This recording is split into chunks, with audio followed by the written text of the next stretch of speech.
I think you get started, Andrew. Okay, cool. First of all, how legible is this for the people in the back? Very legible. Okay. We'll try to adjust it. It's running a terminal, so we can make it bigger, smaller later. So firstly, I want to. Yeah. Wow, that was quick. So we did writing it in Markdown. Yes. Well, or he maybe wrote this yesterday. He knew. Oh, planned. yeah, you're right. I'm prescient. There we go. Okay, What did you use for this presentation?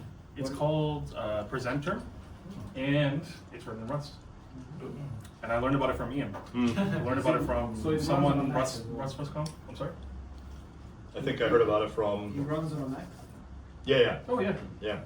I think I heard about it from the maintainer of Ratatouille. Yes. Yeah. Yeah. Okay, so we'll get into about. I kind of mentioned it earlier. So I've been working at a company called Open Source Systems for about almost 8 years now, which is crazy. I primarily work on backend, so we have some APIs that we're using. We deal with Kubernetes and things like that. So we have some network stuff that I've written, and also these days mainly infrastructure, so Docker, and then I also run the Nix meetup because that's what I typically work on these days. But I've been using Rust on and off since 2016, 2017. I do maintain some crates just for the fun of it, although nobody seems to actually use them. These are more of a thought exercise for me, but Hunger RS is just for operations. If you want to compose and decompose Hunger in Rust, well, you can. And Korean nums is, well, if you take an integer, it'll give you how to say it in Korean, both in Sino-Korean and in regular Korean. Really? Yeah, that took a while, and it's not perfect. There's a few the Chinese system, so like Ir Sam versus Hanadur Setnet.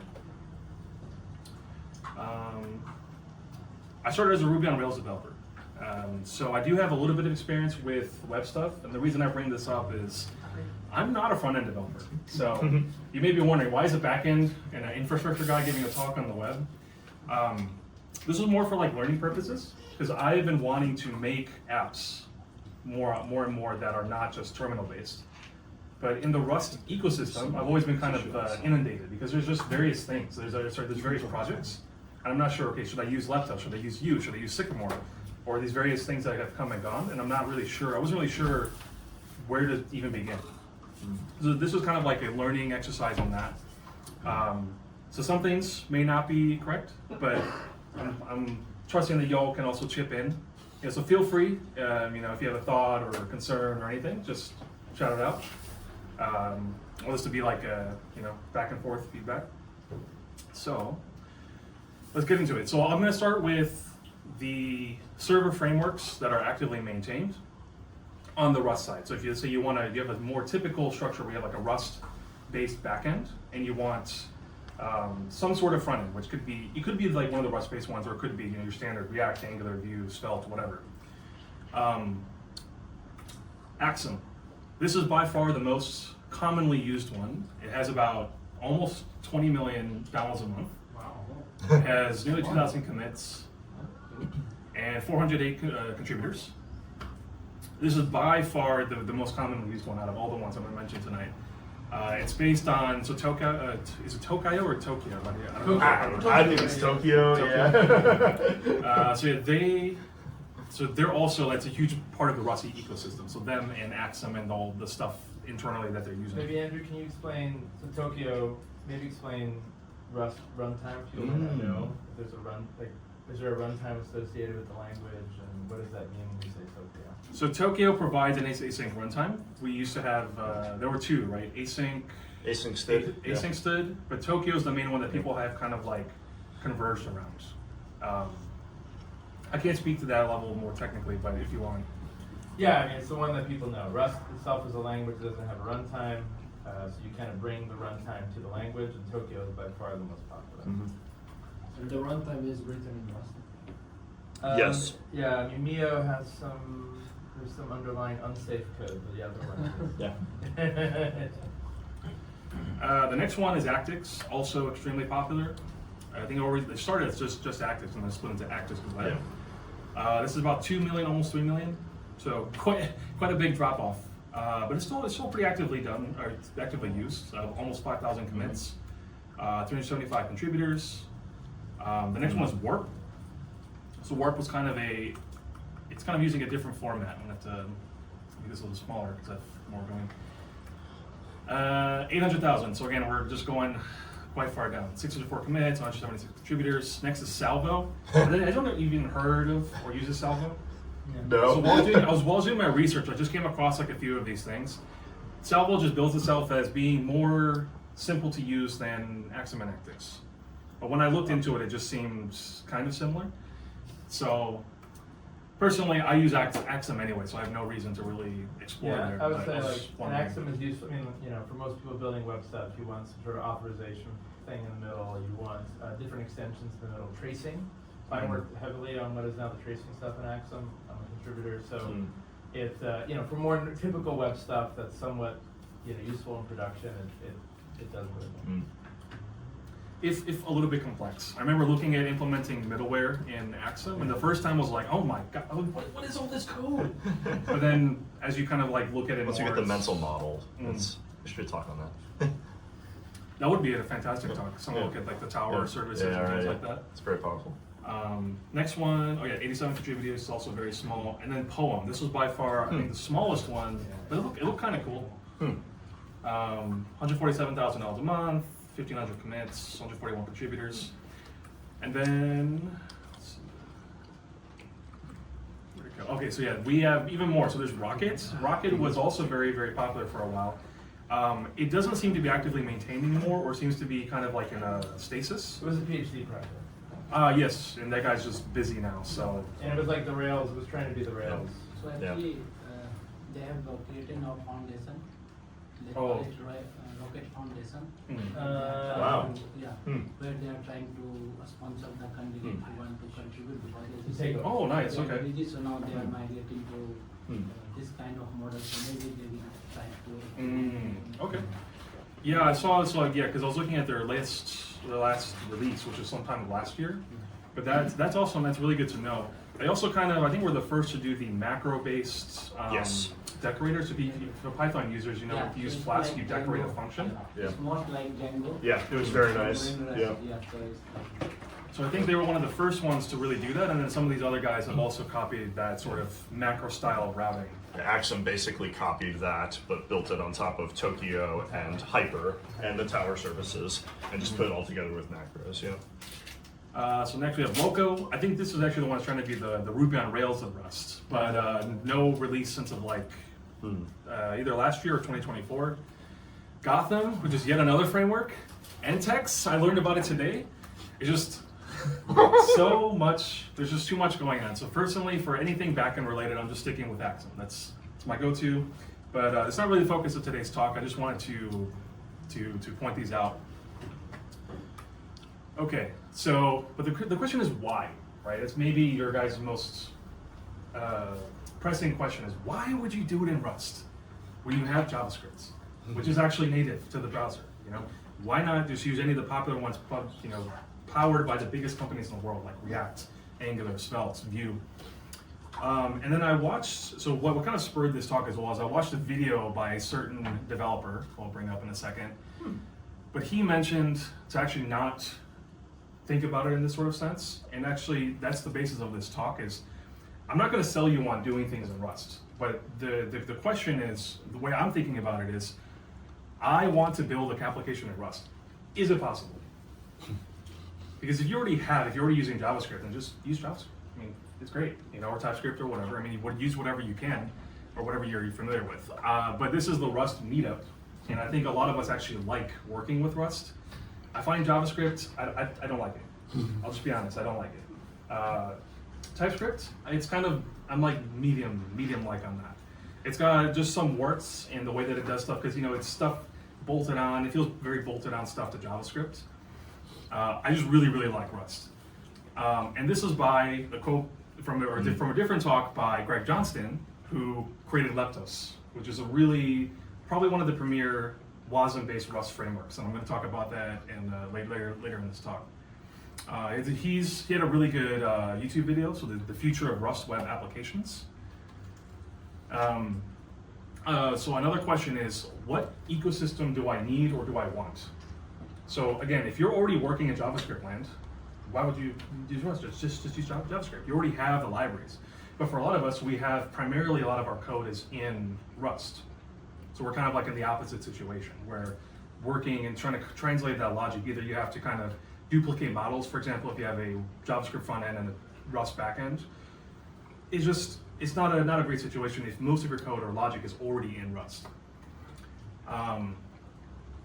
One thing else is I kind of want the flexibility to write websites in the language that I want.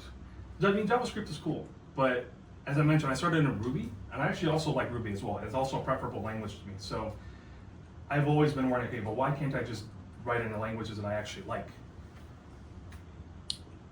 Yeah, so I just mentioned, so if we make a web framework in Rust, we can really reuse Rust logic, which makes sense. And we can also use and leverage Rust type checking while building UI. So I think this is also pretty novel. Okay, so what actually makes all this stuff possible is WebAssembly.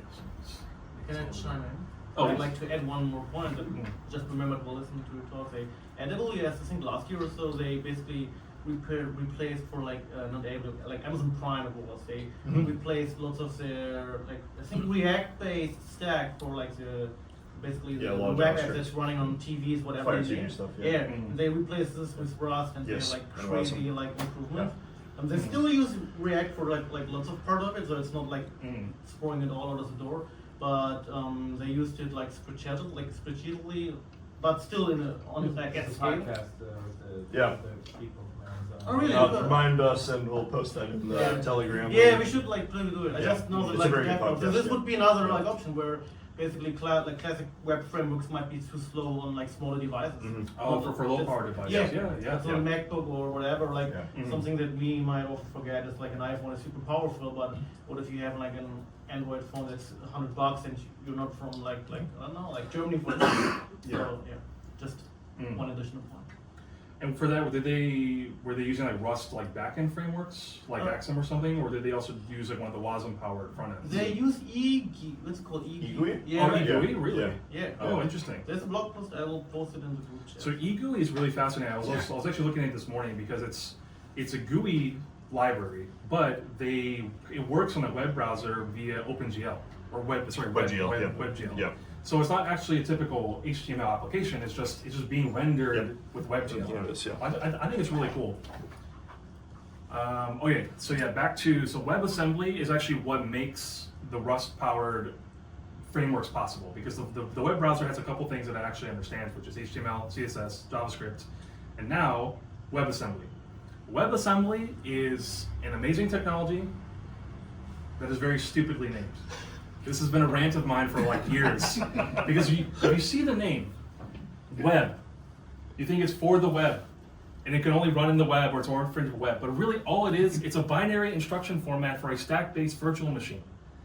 So it's more appropriate to think of it as like an alternative to the JVM, right? That's really what Wasm is. It's just a binary instruction format. So I don't know why they named it WebAssembly.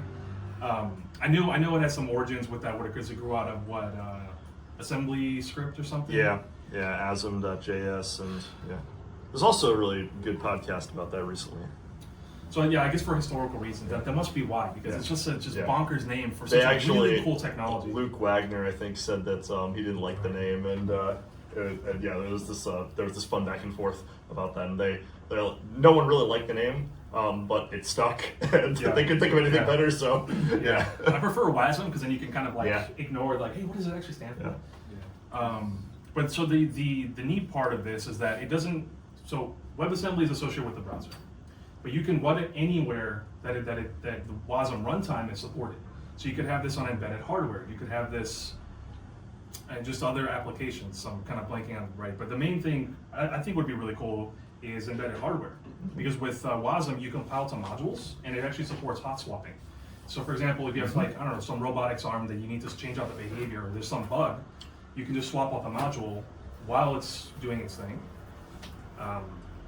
I don't know. I think it's a really fantastic technology. Oh yeah. So.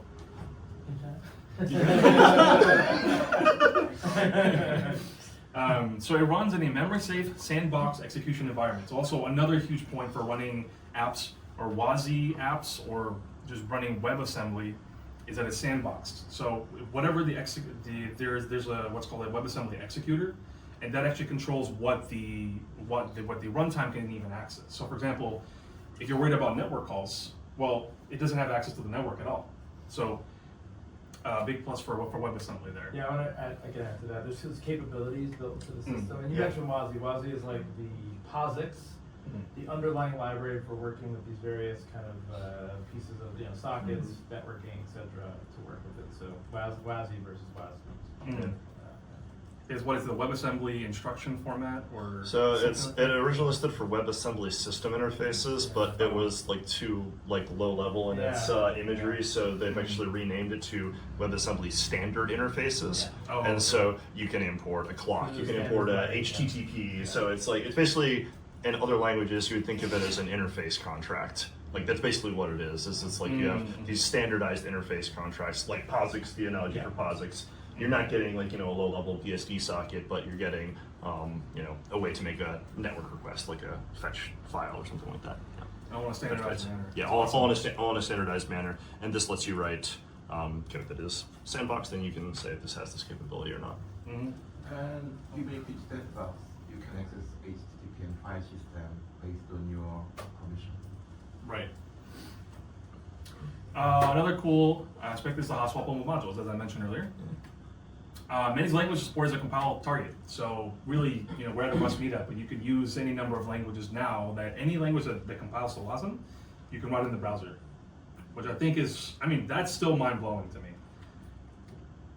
So further reading. So this is a book actually I learned a lot about WebAssembly in the context of Rust with by Kevin Hoffman. It's a little bit out of date now. Just a few years ago. I don't know. 2019 is still very close to me. Time in my brain. It's a good year. Yeah. And then this actually just came out, so I was reading through it, skimming before this talk, and it looks good. So I'd probably recommend both of those, and I will post these slides up later, so don't feel like you guys have to take pictures. What are or the anything. downsides though? You only mentioned good things. About WASM? So you are more limited because you are whatever the web browser actually supports. So what is it, the WebGL standards? It doesn't have complete support for everything that you would normally do with JavaScript application. Oh, sorry? I was just going to say, probably the biggest downside would be that it's not done. And there is Details. a distinguished line between server-side WASM Yes. and browser-side WASM as well.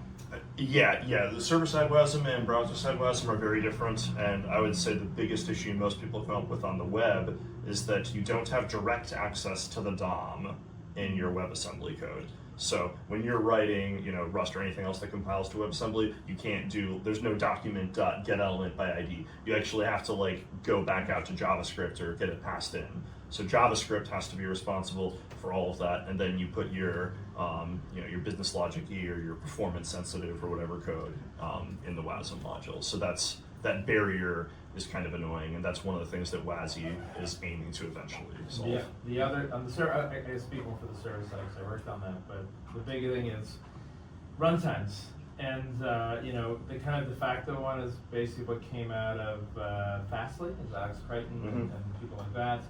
But there's been a lot of pushback if that's actually the right way. I would say that there's a lot of kind of various politics and things that have gone into those things, like which is the right runtime. And once you buy into a runtime, it's very different. It's very hard to switch to a different runtime.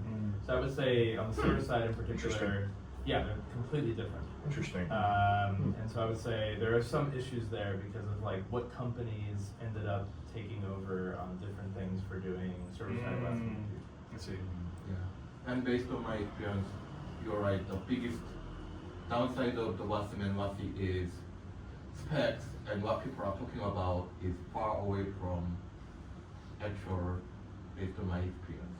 So everybody's talking great, but no one actually haven't done in practical way. And then when I do the small size thing, maybe 25% of my time is writing JavaScript, with the API between JavaScript word and WASM.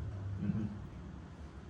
I got Does someone else have a point or? I got a question actually, like because you mentioned it's a sandbox. So my question is like, how is access to like file systems in particular? Is this like it just doesn't compile if I try to access file system? Are there like I don't know, fuse one, like is a fuse that I can use to like have some kind of like artificial one or like bridge or some kind of thing? I would be really curious about that as well. That's a good question. I also need to take one of You would have to give it there's a capability that you have to have, and it depends on the runtime and the access that you give the host. So basically, when you're writing with a WASM runtime, you're controlling what the host can offer, and you have to actually be explicit about that. How does it like in So practical terms? if- Like what does the So, browser yeah. have to offer? Is that and the browser side? Yeah. Same thing. So there's capabilities and what the browser has. So like for example, they just in the last year. Things like to support functional languages, for example, they have the ability to do tail call recursion language that just came into being. Garbage collection had been forever. I think it now is supported, experimentally supported. So you have to have those capabilities, and then you have to say like you have to get the browser, Google Chrome, Safari, whatever, will have to give the browser the ability to have say like I have those capabilities, and then you can actually integrate and program against that. And so when you're writing your Rust code, which is probably what you're thinking of, is like what happens when I import like std file or something like stdfs file. If you're targeting the just like basic WASM target, then it'll say like this doesn't exist. So you macro and say what you Yeah. have access to. And what you Yeah. can do, And so you would have to compile it specifically with like the WASI files capability. But it There doesn't. is such a thing. Yes, Yeah. yes. Oh, interesting. And then if Yes. you compile it and then you try to run a feature that doesn't exist in the browser, Yeah. it'll- Then Okay, it'll okay. like exception whatever. Yeah. So you get runtime? Yeah. Yeah, you're getting when you actually try to run the import. Yeah. Okay, very practical way. You have to choose your runtime, and then if your runtime is, for example, WASM type, you do WASM type -- allow file access, agent parameter, and then you pass your WASM file.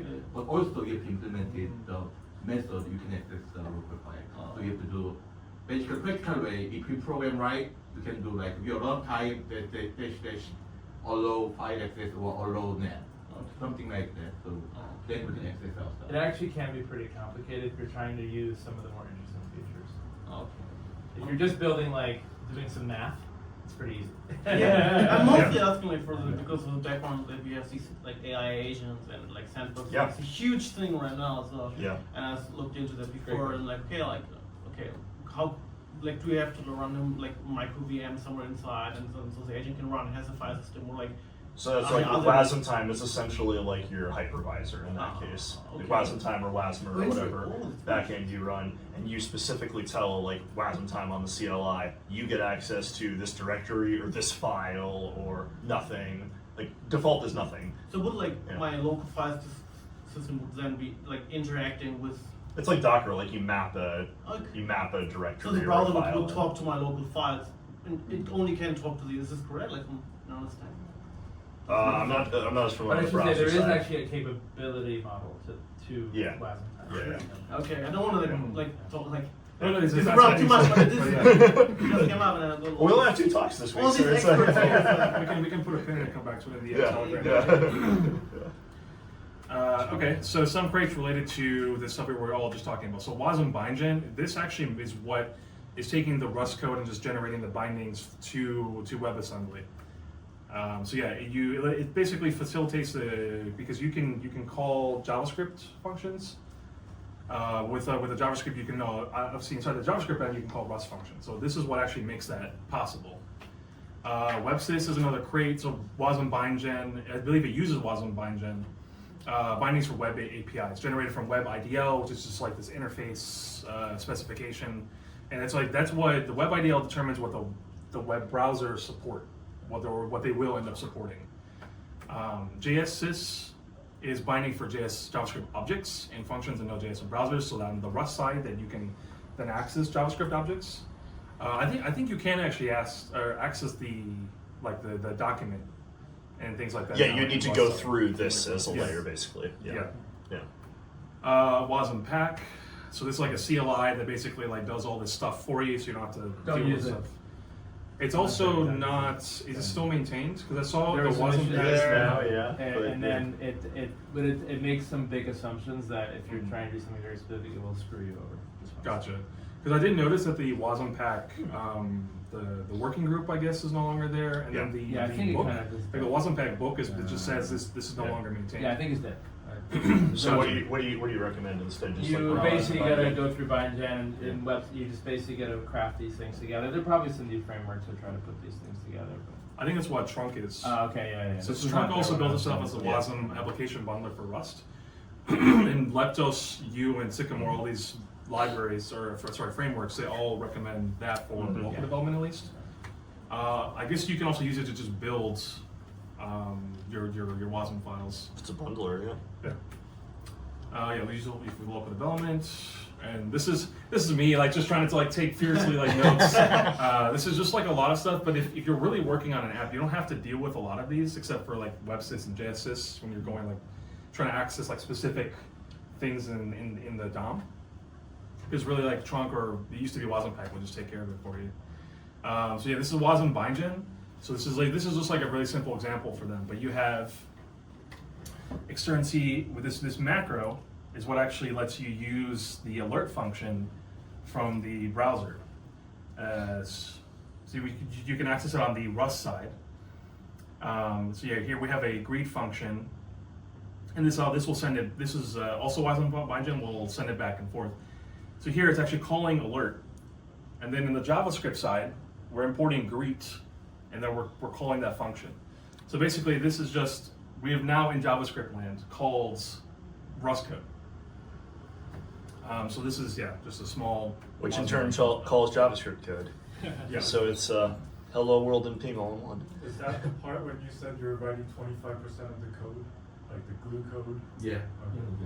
What happens if you, because it's JavaScript, right? If you pass in an integer to the greet function? Because it looks like the Rust one is set to string, right? Yes. So, and JavaScript wouldn't really care whether it's a string or not, so how do you get that safety? Or would you need to use TypeScript? Would it, if you use TypeScript, would it have like automatic kind of sync, like, would it be type safe?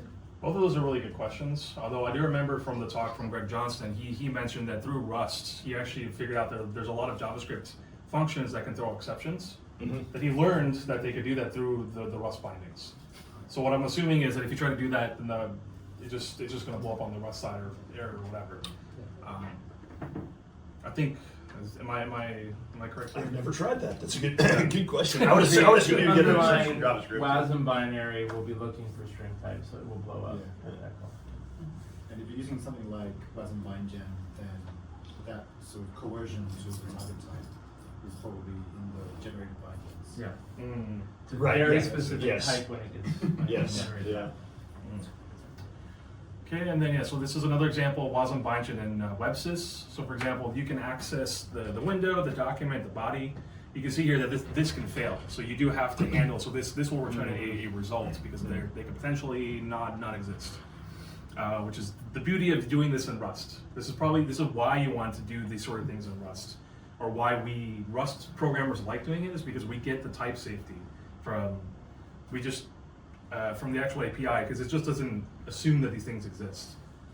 So yeah, you can create a value, whatever, set stuff. So this will actually modify the DOM and do stuff all in Rust. And then so using the Wasm BindGen.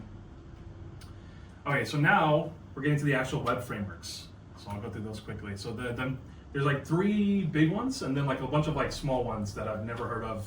You mentioned like anywhere. U. Really well known. It's got 165,000 downloads a month, almost 3,000 commits, 430 contributors. Leptos is another big one. 120,000 downloads a month, 360 contributors, and then Sycamore. Sycamore is the last one, but it's used quite a lot less. It's still new, so I think it's still maturing, but it looks exciting. So yeah, 72 contributors. And then this is kind of like a special category. We'll go over this, but the access also exists. So 170,000 downloads a month, 7,000 minutes, 400 contributors, and the notable mentions, eGUI. I was looking at this earlier. I was like, man, this is really, really cool. It's not. It's in the browser, but it's not HTML. It's just rendering with WebGL. I think eGUI is cross-platform too, by the way. Like eGUI, yeah.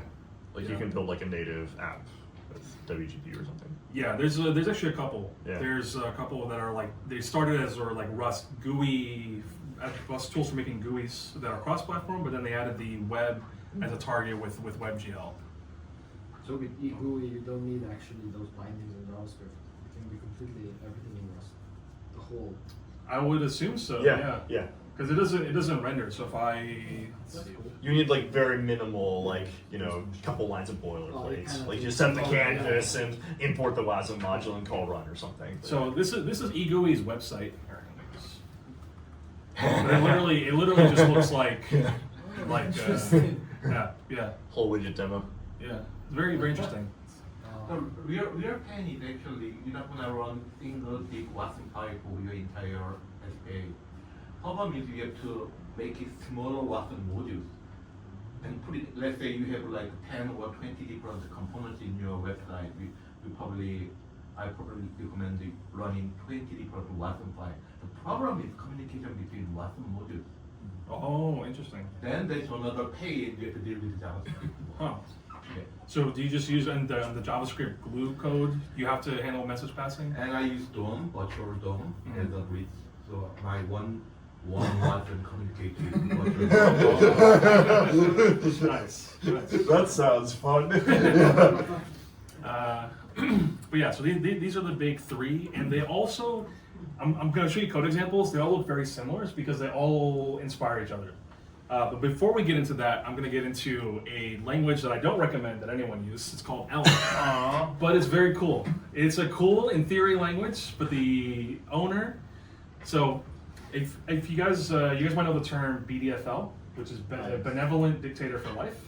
A lot of software projects are like that. Like Python, it used to be Guido von Rossum. Linux basically has that with Linus Torvalds. A bunch of these things are like that. Ruby, DHH, I guess Well, not step down. Ruby. No, sorry. Ruby is Matsumoto. Matsumoto. Yeah. So basically, this is very common in software projects. They have like one dude, like the dude who like really created it to be at the top, and kind of be a dictator. And we kind of let it slide as long as they're cool. Like, yeah, maybe Linus should not be the only one person running Linux, but yeah, it's cool. It's cool finish, dude. Elm is an example of this has kind of gone wrong. So this was created by Evan, I don't know how to pronounce this. I'm just gonna skip that in 2012. Sorry, bullshit. That's why it's hard. Yeah, I'm sorry, I can't pronounce that. So this was actually, I believe, his thesis, it came out of his thesis. Yeah. It was cool, very cool, until 0.19 came out. So 1.0. yeah, no, it was still. So the problem is it was in flux, and there were people using it. It's kind of like how like a bunch of Rust projects they never hit 1.0, but people will still use them.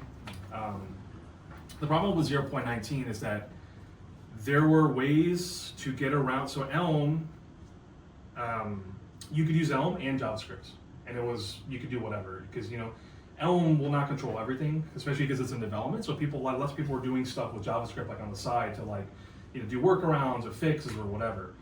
0.19 happened, and then they kind of overnight in this update, they removed people's ability to run non-approved code like JavaScript code. You have to go through what they call, I believe, ports or this other thing, and only the Elm compiler would not compile. So even if you wanted to, you would have to literally fork the Elm compiler if you wanted to not deal with this restriction. And a lot of people hated that, especially because it was kind of like a sneaky drop, like all of one day. It's a shame because I really, really liked Elm. Today while I was researching, I found out there are two forks. Well, this is technically, they call themselves an unfork. So the first one is Lambda. Lambda calls themselves an unfork because they don't so a fork can be considered a little bit hostile. In the open source scene, they don't want that hostile image. They try to upstream and work with the Elm compiler and the Elm team as much as they can, but still have their own full fork. It still is a fork of Elm. And then you also have Gren. I've never heard about this. This is an actual fork of Elm, and it's also, they have the whole back-end stuff as well, which I think Elm they're still working on. Elm it's called like Elm-Pages or something. I mean, Evan has this project. Yeah, so it's just waiting on Evan to come There's up a lot with of it. talks about why people don't pay for programming languages. I disagree. I mean, I understand what he's saying, but also like, yeah, nobody pays for programming languages. Yeah. So I mean, look. So the problem is, it's a very, very cool idea, but it's just if you communicated better, maybe people wouldn't have just fled. Oh, sorry, I'm trying to go. Okay, so it is a purely functional statically typed language. Anyone who's worked with Haskell would probably feel very comfortable with Elm. I love Haskell, which is why I like Elm. It's like, man, Haskell, but in the front end, killer idea. Too bad. So usually a model view update architecture where updates are communicated via messages. So this is a code example. Let's see. Can everyone read that? Yeah. Big enough? So basically you define your types. For example, a model, so it's type alias to int. So it's just holding a value. Then you have your message type, like an enum. In this case, it's only handling increment and decrement. And the update function, it just basically looks at this, it's like a match statement in Rust. And it just, it handles that based on the messages that are passed from the view. So this is how the actual HTML is generated. It's just a list in Elm's, Elm's little syntax, but it's just, it's not like JSX or anything like that. It's Elm's own specific thing. Actually, my first job before I even got my first like part-time job before I started working at Ruby on Rails was actually on Elm.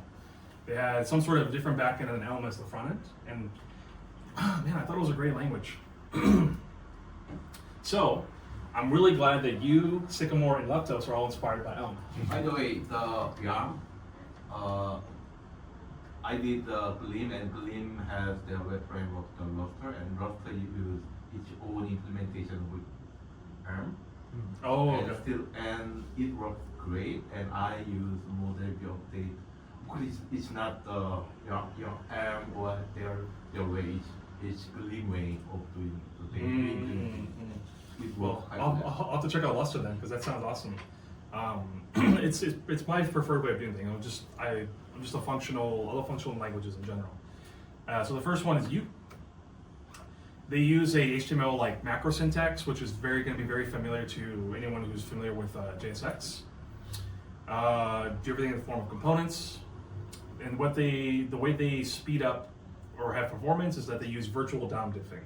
So you have an event or some component, something changes, they regenerate the virtual DOM to see what changed, and then only update that small snippet. I believe Sycamore also works like this. And that came from React. I mean, React actually was what brought the virtual down to everyone's attention.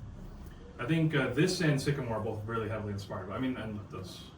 My question would then be like, you said it just updates a specific part, but what's with like other components that are deeper, like nested into tree? Are these updated as well as in React? Yeah, yeah. So here's like a really short use snippet. So you have your app, and it has this component macro, and then you have HTML. So he uses curly braces, and then you put stuff in it. So in this case, he's just passing a string literal, but this is how it would look if you were calling a component. And then here's like a counter example. So I'm going to have these for each of the frameworks, but it's similar. This is exactly the same as what the Elm app was. You see, you have your message enum, you have your struct the app. This is containing that value, which is the model. Then you have your update function. So all this is taking the context and the message, and then it's just updating the value. And then I thought this was interesting. So if you don't return true, it actually is not going to update. I don't know why that's the case, but So do multiple things at the same time and then batch them, or? I guess so. Yeah. And here's the view function. So here you have your HTML macro, and then you're basically just writing HTML.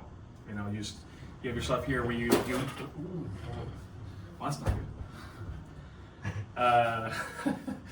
You basically link the Rust functions here, or you bind them to those buttons.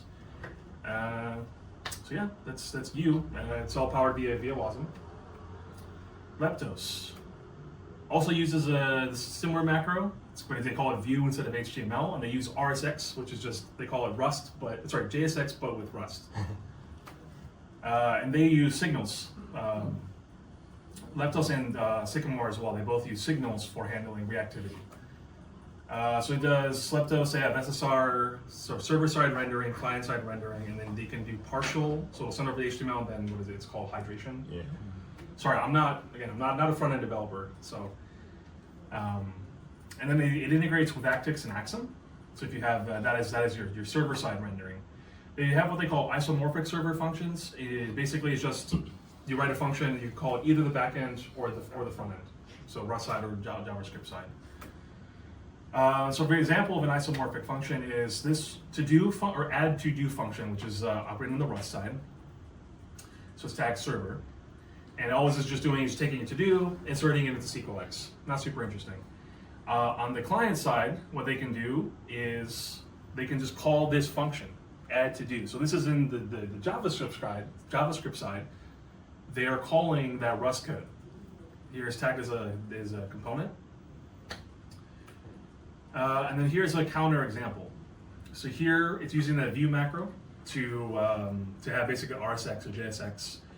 You have your signal, and then you have functions that use that signal, or I guess they're closures, and then you bind them here on click. And if you're like, man, I hate JSX, I'm not a front-end developer, don't worry, they've got you covered.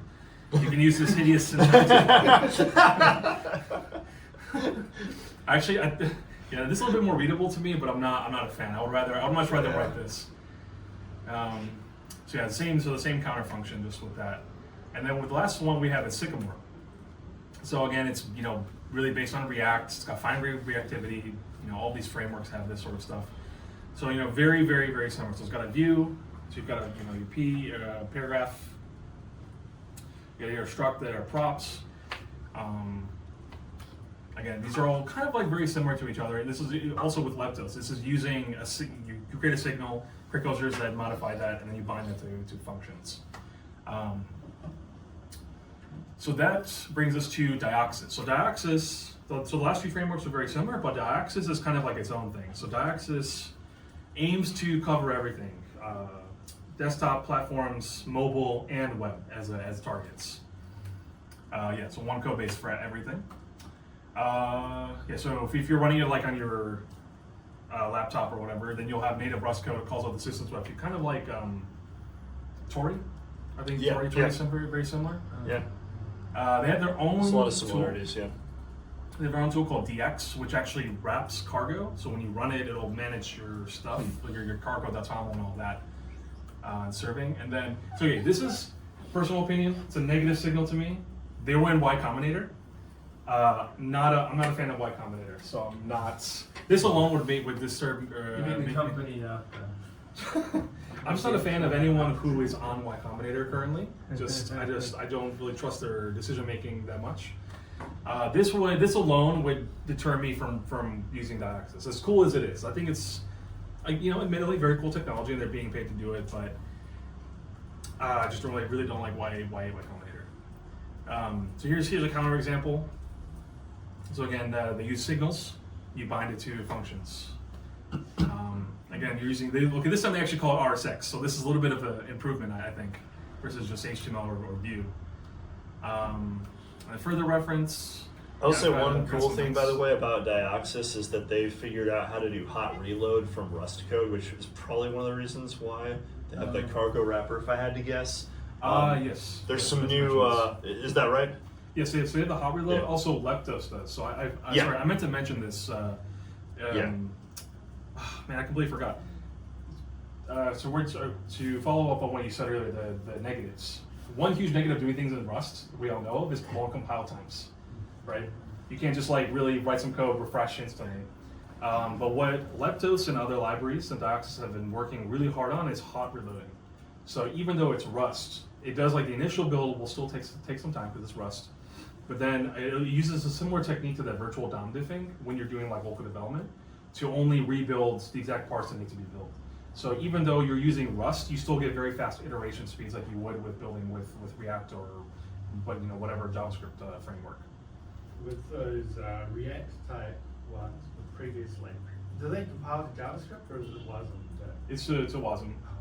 And it has some, like, I think if you use trunk, it has some, like, glue Yeah, code. yeah, right. It'll generate a lot of the stuff. Is it faster if it compiles to WASM? Actual benchmark? Like, is it? There are benchmark more sites. performant? I don't know if it's Depends more or on what less. you're doing. Like you're gonna have you're gonna have the round trip serialization, deserialization. So It is slow. if you do that a lot, that's slow. So it The depends, like for some use the cases, speed- it might be still better to just have right, yeah, pure absolutely, JavaScript. absolutely. For sure. Yeah, The- if you're, as you mentioned, serialization, because it's a binary Yep. instruction format, you have to go back and forth. You have to go JavaScript to WASM to Rust to WASM to JavaScript. So it may not, depending on what you're doing, it may be a horrible idea. If you look at a lot of the apps that are heavily using WASM in the browser, it's things like Figma and Photoshop and stuff like that. Heavy And- rendering, yeah. Essentially Math stuff, computation. yeah, any kind of big computation. And the reason why that can be so fast is because it doesn't have the same like limitations around threading and stuff as JavaScript, and also WASM has portable SIMD instructions that can either be CPU emulated if you're on some really old CPU that doesn't have them, or it can like give you like effectively a time speed up for some kinds of things. So yeah. So yeah, this pretty much wraps it up. I think we're at, oh yeah, so there's I have some stuff in here. I love Faster Than Lime, so he's got a good video Yes. on Axis. And these are my cats, and Uh-huh. I had a post discussion, but we've already kind of had discussion, and now it's Yeah, I think we're probably on time here. Yeah, thanks a lot, Andrew. Yeah.